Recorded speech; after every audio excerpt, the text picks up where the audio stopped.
Grandma again. Are you ready for Grandma's story time? Remember the book we're reading? Adventures of the Wishing Chair by Enid Blyton. We've read up to this one is chapter 18. Put on your glasses, Grandma. Mr Twisty. I wonder what Mr Twisty does. Is everything in a twist? Let's find out. One day, when the two children and Chinky were in their playroom at the bottom of the garden, reading quietly, a knock sounded at the door. They looked up.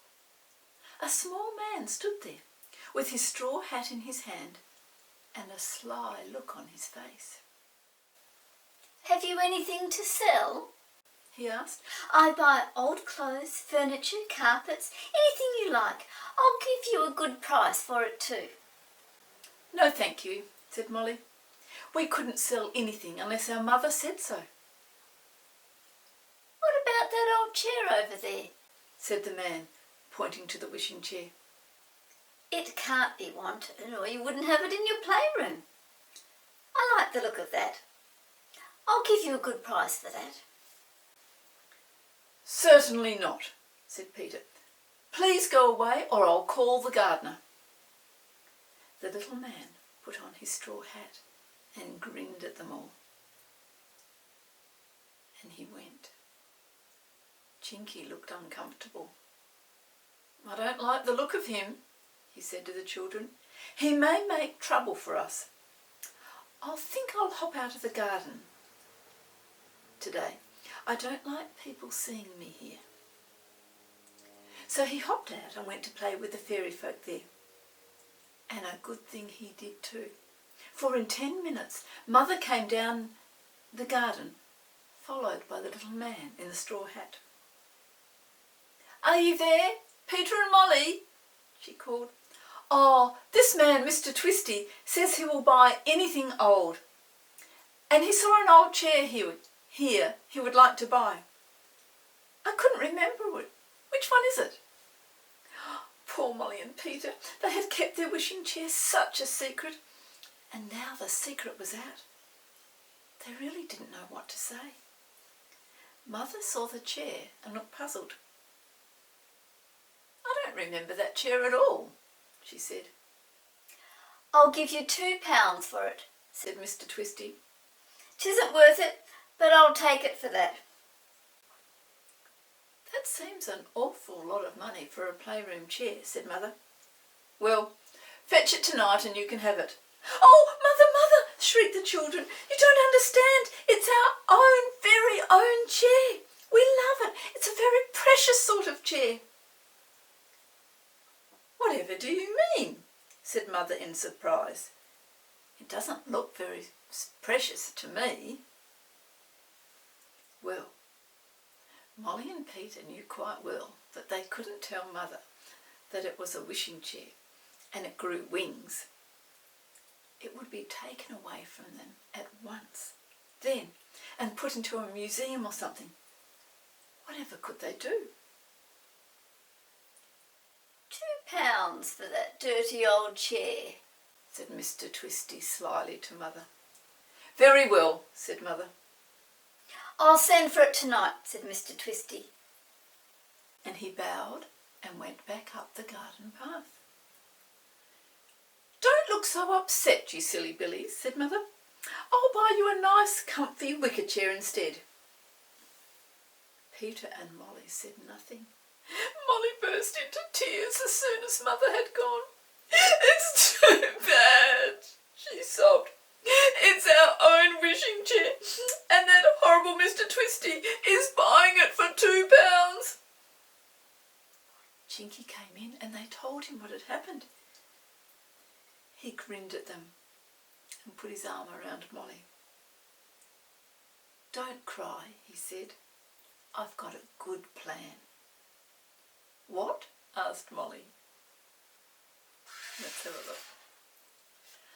"I can get Mr Nobbles, the pixie carpenter who lives in the field over there, to make me a chair, nearly exactly the same as the wishing chair," said Chinky. "We'll let Mr Twisty have that one, not ours. He won't know the difference. He doesn't know ours is a wishing chair. He just thinks it's an old valuable chair. Well, he can buy one just like it, without the magic in it. Oh, said Molly and Peter, please. Can you really get one made in time? I think so, said Chinky. Come along with me and see. So they squeezed under the hedge at the bottom of the garden and crossed the field beyond to where a big oak tree stood. Chinky pulled a root aside that stuck out above the ground, and under it was a trapdoor. You simply never know where the little folk live, said Molly excitedly. Chinky rapped on the door. It flew up, and a bald-headed pixie with enormous ears popped his head out. Chinky explained what he wanted, and the pixie invited them into his workshop underground. It was a dear little place, scattered with small tables, chairs and stools that the carpenter had been making. Do you think you could make us a chair in time? Said Molly eagerly. Well, if I could get a quick spell, I could, said the pixie. A quick spell makes you work 3 times as fast as usual, you know. But they are so expensive. Oh, said Molly and Peter in dismay. Well, we've hardly any money. Wait, said Chinky, grinning at them in a wicked way. Remember that Mr Twisty is paying £2 for the chair. Can you make the chair and buy the quick spell for £2, Mr Nobbles? Mr Nobbles worked out a sum on a piece of paper and said he could. He came back to the playroom with the children and saw their own chair. Look, it's got a beautiful carved face on the top. Mr Nobbles nodded his head and said he could easily make one just the same. The children were so pleased. They hugged Chinky and said he was the cleverest person they'd ever known. He always knew just how to get them out of any difficulty. Now we'd better hide our own chair, said Chinky. Where shall we put it?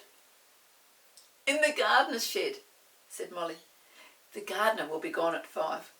We'll put it there then. And so they did, and they covered it up with sacks.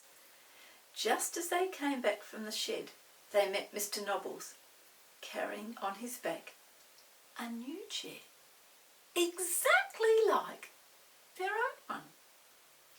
It was marvellous. The quick spell worked quickly, he said. Here's the chair.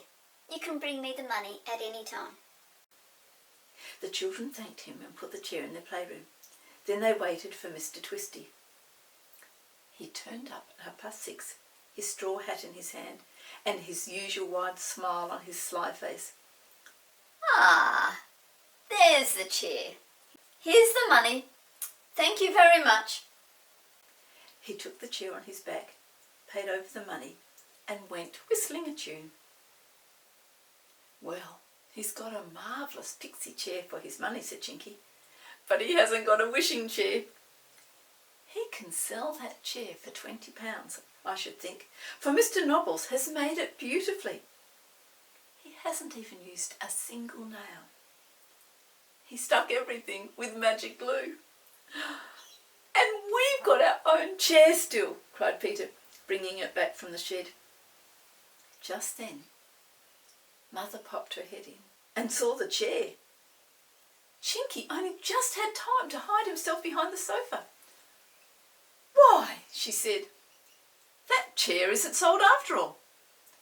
I'm quite glad, because it really is a pretty chair.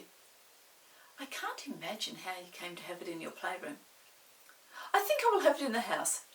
Bring it up with you tonight, Peter. Mother went away again. Chinky popped out from his hiding place and looked at the others in dismay.